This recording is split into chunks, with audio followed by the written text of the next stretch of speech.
এক ফোন থেকে অন্য আরেক ফোনে হোয়াটসঅ্যাপের ডেটা ট্রান্সফার করে কিভাবে? তো ফ্রেন্ডস, আপনারা যদি আপনাদের হোয়াটসঅ্যাপের ডেটাকে ট্রান্সফার করতে চাচ্ছেন, মানে হোয়াটসঅ্যাপকে এক ফোন থেকে আরেক ফোনে ট্রান্সফার করে নিয়ে যেতে চাচ্ছেন, যেন এক্সাক্ট সেম টু সেম সেই মোবাইলে থাকে। যেমন এই মোবাইলে আপনারা দেখতে পাচ্ছেন, এই একদম সেম টু সেম এই মোবাইলেও চলে যাবে। তো ফ্রেন্ডস, এমন টাইপের যদি আপনারা আপনাদের মোবাইলে হোয়াটসঅ্যাপের ডেটাকে ট্রান্সফার করে নিয়ে আসতে চান বা অন্য মোবাইলে ট্রান্সফার করতে চান, তাহলে আজকে এই ভিডিওটা আপনারা শেষ পর্যন্ত দেখুন। আজকে এই ভিডিও আপনারা শেষ পর্যন্ত দেখলে আপনারা খুব সহজেই এক ফোন থেকে হোয়াটসঅ্যাপকে ট্রান্সফার করে অন্য ফোনে কিন্তু নিয়ে যেতে পারবেন।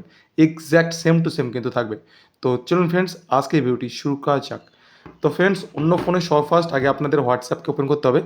আগে আপনারা হোয়াটসঅ্যাপকে আনইনস্টল করে দিবেন অথবা ডেটা ক্লিয়ার করে দিবেন। ওকে, ডেটা ক্লিয়ার করে দেওয়ার পর একদম ফার্স্ট ইন্টারফেসটি যে আসে এরকম, welcome to WhatsApp, agree and continue, আপনাদের এই ইন্টারফেসটিতে আসতে হবে। ওকে, তো এর জন্য আপনারা হোয়াটসঅ্যাপে ডেটা ক্লিয়ার করে দেবেন অথবা হোয়াটসঅ্যাপকে একবার আনইনস্টল করবেন, তাহলে কিন্তু এরকম ইন্টারফেস আসবে। ওকে, তারপর আপনারা এখানে অ্যাগ্রি অ্যান্ড কন্টিনিউতে ক্লিক করবেন। ওকে, অ্যাগ্রি অ্যান্ড কন্টিনিউতে ক্লিক করার পর এটা অ্যালাউ করে দেবেন। অ্যালাউ করে দেওয়ার পর এখানে আপনারা ফোন নাম্বার দিবেন না, এখানে চুজ এ কান্ট্রি আর ফোন নাম্বার দিতে লাগে। তো এখানে আপনারা কান্ট্রি আর ফোন নাম্বার দিবেন না, এখানে আপনাদের উপরে যে থ্রি ডট আছে এই থ্রি ডটে ক্লিক করতে হবে। ওকে, তো এই থ্রি ডটে ক্লিক করবেন। থ্রি ডটে ক্লিক করার পর দুইটা অপশন পাবেন, লিঙ্ক অ্যাজ কম্পানিয়ন ডিভাইস আর নিচে হেল্প অপশন পাবেন। তো আপনাদের এই উপরে অপশনটিতে ক্লিক করতে হবে। ওকে, ক্লিক করবেন। ক্লিক করার পর এরকম একটি বারকোড আসবে, বারকোডটি আসার পর এই মোবাইলটিকে রেখে দেবেন। ওকে, এরপর যেই মোবাইলে হোয়াটসঅ্যাপকে ট্রান্সফার করে আপনারা নিয়ে যেতে চান, তো আমি এই হোয়াটসঅ্যাপটাকে ট্রান্সফার করে এই মোবাইলে নিয়ে যাব। ওকে, তো সব ফার্স্ট আগে যেই মোবাইলে নিয়ে যাব সেই মোবাইলে এই বারকোডটাকে নিয়ে আসতে হবে। ওকে, বারকোডটাকে নিয়ে আসার পর যেই হোয়াটসঅ্যাপটাকে ট্রান্সফার করবেন সেই হোয়াটসঅ্যাপটাকে ওপেন করবেন। তো আগে সর ফার্স্ট হোয়াটসঅ্যাপটাকে ওপেন করে দেবেন। ওকে, ওপেন করে নেওয়ার পর উপর দিকে যেই থ্রি ডট আছে এই থ্রি ডটে ক্লিক করবেন। ওকে, থ্রি ডটে ক্লিক করার পর আপনার নিচে সেটিং অপশন পাবেন। তো আপনাদের এই সেটিংসে ক্লিক করতে হবে। সেটিংসে ক্লিক করবেন।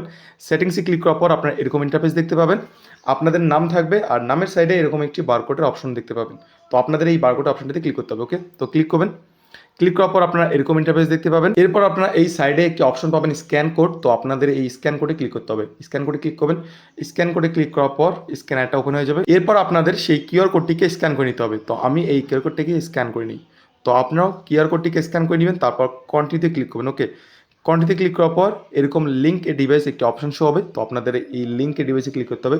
লিঙ্ক এ ডিভাইসে ক্লিক করার পর আপনাদের মোবাইলে যে লক থাকবে, প্যাটার্ন লক বা ফিঙ্গারপ্রিন্ট লক যদি থাকে, তো সেই লকটা দিয়ে আগে কিন্তু আনলক করে নিতে হবে। ওকে, মানে কনফার্ম করতে হবে যেটা আপনি।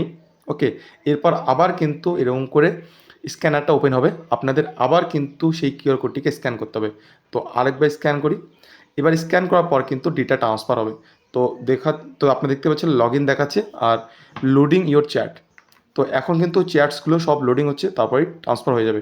তো ফ্রেন্ডস, দেখতে পাচ্ছেন কিছুক্ষণের মধ্যেই কিন্তু ট্রান্সফার হয়ে গেলো চ্যাটগুলো। তো এবার আমি আপনাদের দেখিয়ে দিচ্ছি এক্স্যাক্ট সেম টু সেম কিন্তু চ্যাটস এই মোবাইলে চলে এসেছে। তো ফ্রেন্ডস, আপনারা দেখতে পাচ্ছেন আমার এই মোবাইলে হোয়াটসঅ্যাপ কিন্তু এই মোবাইলে চলে এসেছে। এক্স্যাক্ট সেম টু সেম কিন্তু ট্রান্সফার হয়ে গেছে এই মোবাইলে। তো ফ্রেন্ডস, এভাবে কিন্তু আপনারা খুব সহজেই এক মোবাইল থেকে হোয়াটসঅ্যাপকে ট্রান্সফার করে অন্য মোবাইলে নিয়ে যেতে পারবেন।